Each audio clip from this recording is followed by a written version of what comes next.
Bismillahirrahmanirrahim. Assalamualaikum warahmatullahi wabarakatuh. Gimana kabar sahabat semua?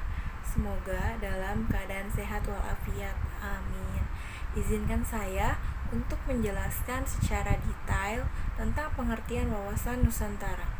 Dituju untuk memenuhi tugas pendidikan kewarganegaraan. Tanpa basa-basi, mari kita mulai saja pemaparan materi ini.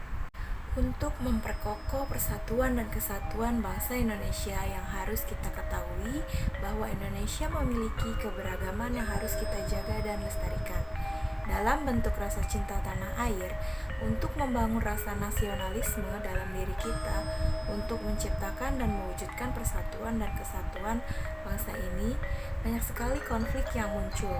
Jadi, kita harus memiliki kesadaran nasional dalam persatuan dan kesatuan Bhinneka Tunggal Ika tersebut, merupakan cara pandang bangsa Indonesia tentang diri dan lingkungan atau dikenal dengan wawasan Nusantara.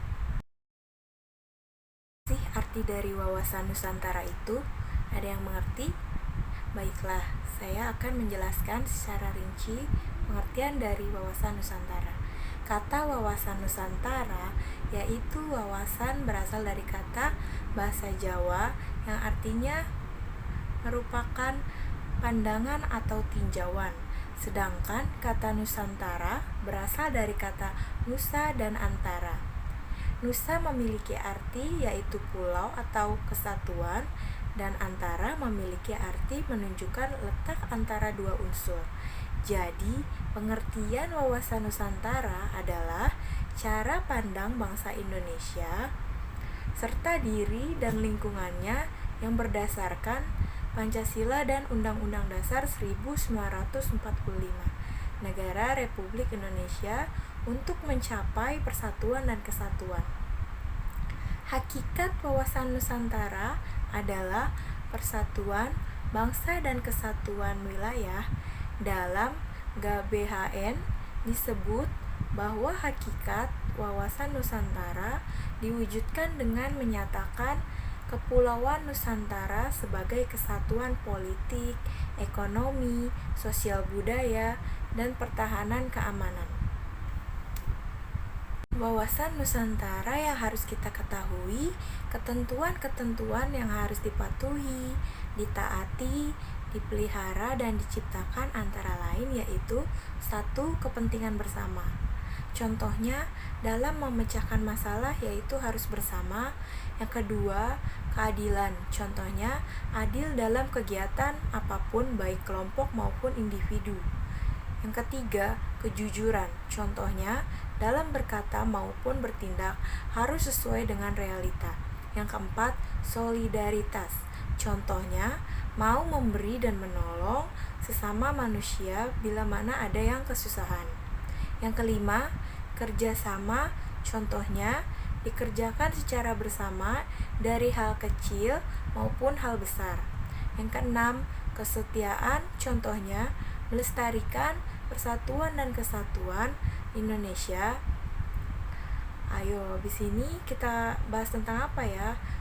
Mungkin fungsi dari wawasan Nusantara adalah sebagai pedoman, motivasi, dorongan, serta rambu-rambu dalam menentukan segala kebijakan, keputusan, tindakan, dan perbuatan.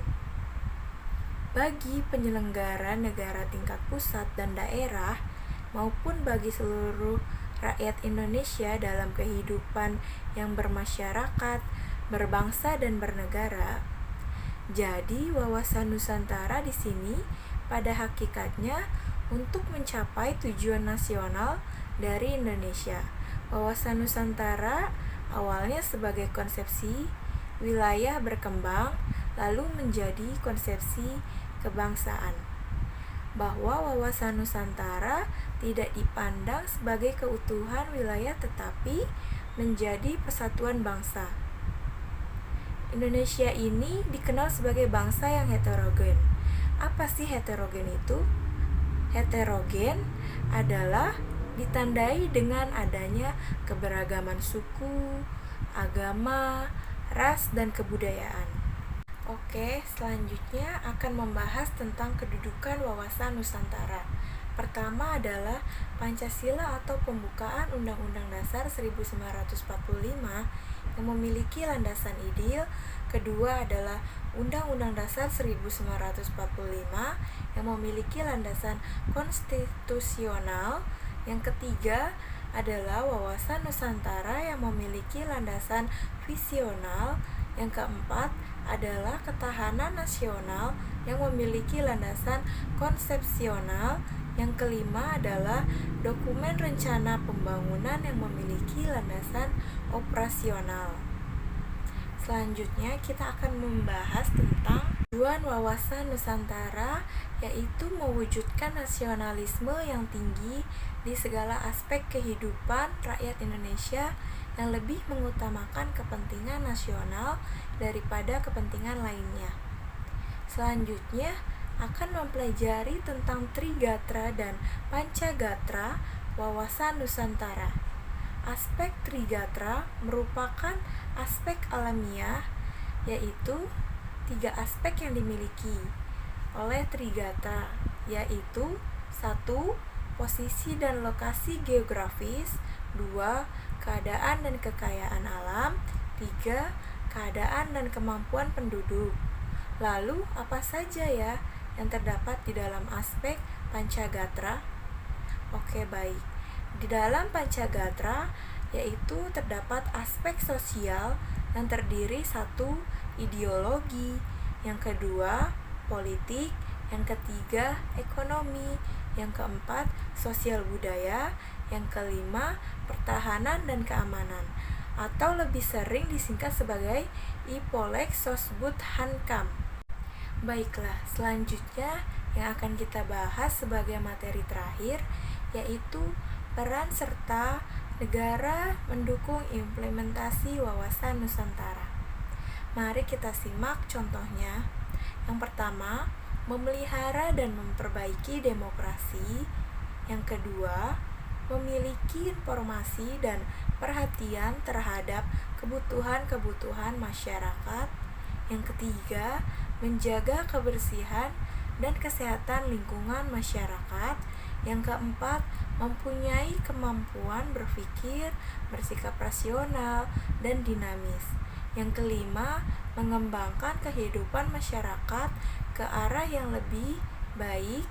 Yang keenam, memelihara nilai-nilai positif dalam bermasyarakat. Terima kasih sudah menonton video ini. Semoga paham dan dapat dimengerti. Sampai jumpa di video selanjutnya. Terima kasih.